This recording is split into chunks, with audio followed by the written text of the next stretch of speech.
Perang dagang memanas. Dua raksasa ekonomi dunia, China dan Amerika saling mengamuk, saling balas tarif impor.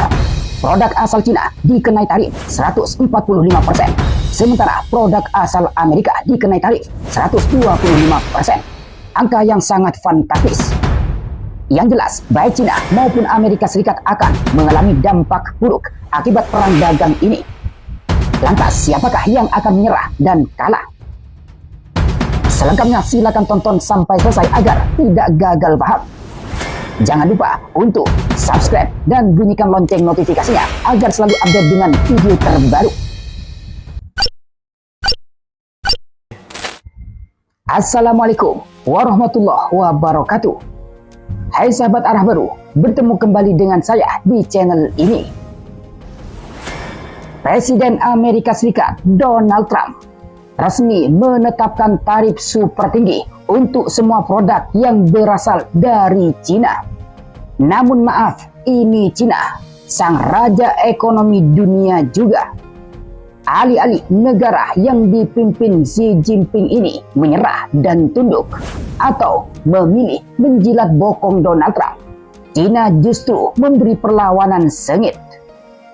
Sontak langkah ini menjadi babak baru eskalasi panas perang dagang antara China dan Amerika. Walaupun Donald Trump telah mengklaim bahwa banyak negara yang memilih damai dan memilih untuk melakukan negosiasi, akan tetapi berbeda dengan negara tirai bambu ini. Negara pimpinan Xi Jinping ini menegaskan bahwa China tidak akan tunduk kepada Donald Trump dan siap melawan dengan menaikkan tarif balasan.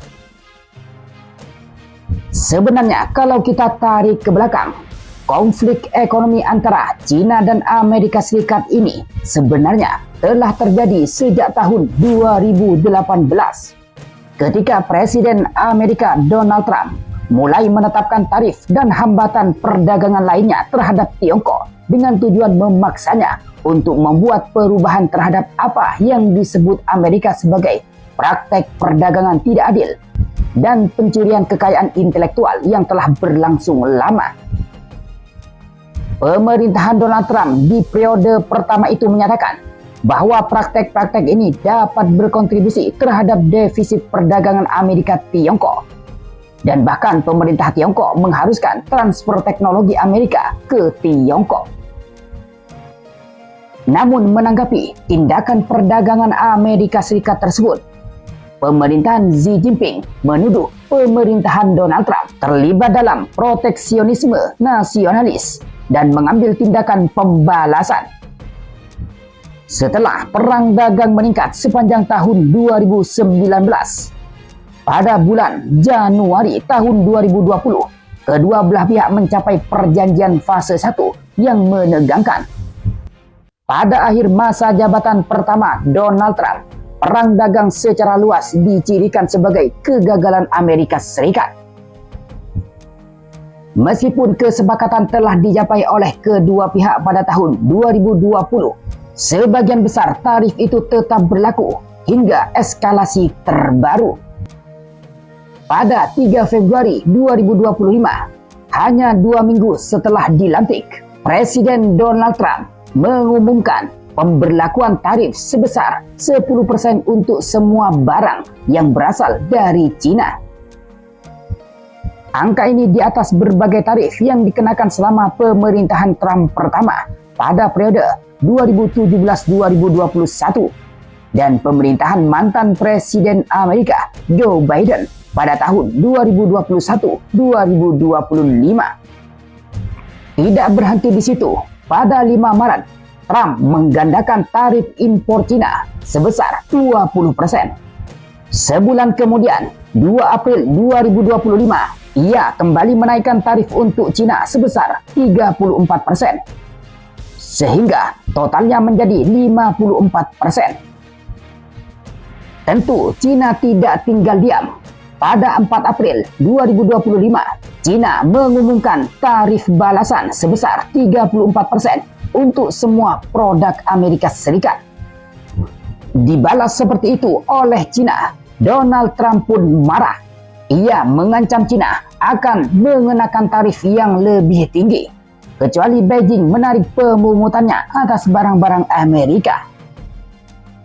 Jika China tidak menarik kenaikan 34% di atas pelanggaran perdagangan jangka panjang mereka, paling lambat besok 8 April 2025, Amerika Serikat akan memberlakukan tarif tambahan terhadap China sebesar 50%.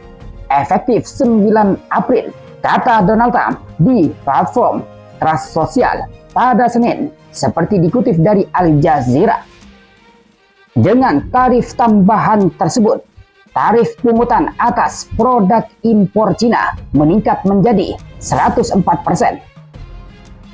Trump pun yakin China akan takluk dan datang untuk membuat kesepakatan. Sayangnya, langkah selanjutnya, respon China tidak sesuai dengan harapan dan keinginan Donald Trump. Justru Beijing menaikkan tarif impor Amerika Serikat menjadi 84%. Beberapa jam kemudian, Donald Trump membalas lagi dengan menaikkan tarif impor China dengan nilai yang tinggi hingga 145%. China pun tidak tinggal diam dan balas menaikkan tarif impor Amerika hingga 125%. Sahabat arah baru, sesungguhnya eskalasi perang dagang ini membawa dampak negatif besar terhadap kedua negara dan perekonomian global. Dampak bagi Amerika dan China, nilai perdagangan mereka menurun, pertumbuhan ekonomi mereka melambat, dan sejumlah perusahaan serta produk China berpotensi dialihkan ke pasar luar Amerika, di mana nilai impor barang dan jasa dari China ke Amerika Serikat bernilai sekitar 440 miliar US dollar. Sementara nilai impor Amerika Serikat ke China bernilai sekitar 145 miliar US dollar. Ini artinya China memiliki surplus perdagangan yang sangat besar dengan Amerika Serikat. China mengekspor lebih banyak daripada mengimpor barang-barang Amerika. Jadi dari pertarungan dua raksasa ekonomi ini, secara garis besar, baik China maupun Amerika Serikat mengalami kerugian. Begitu pula dengan negara-negara berkembang, salah satunya seperti Indonesia.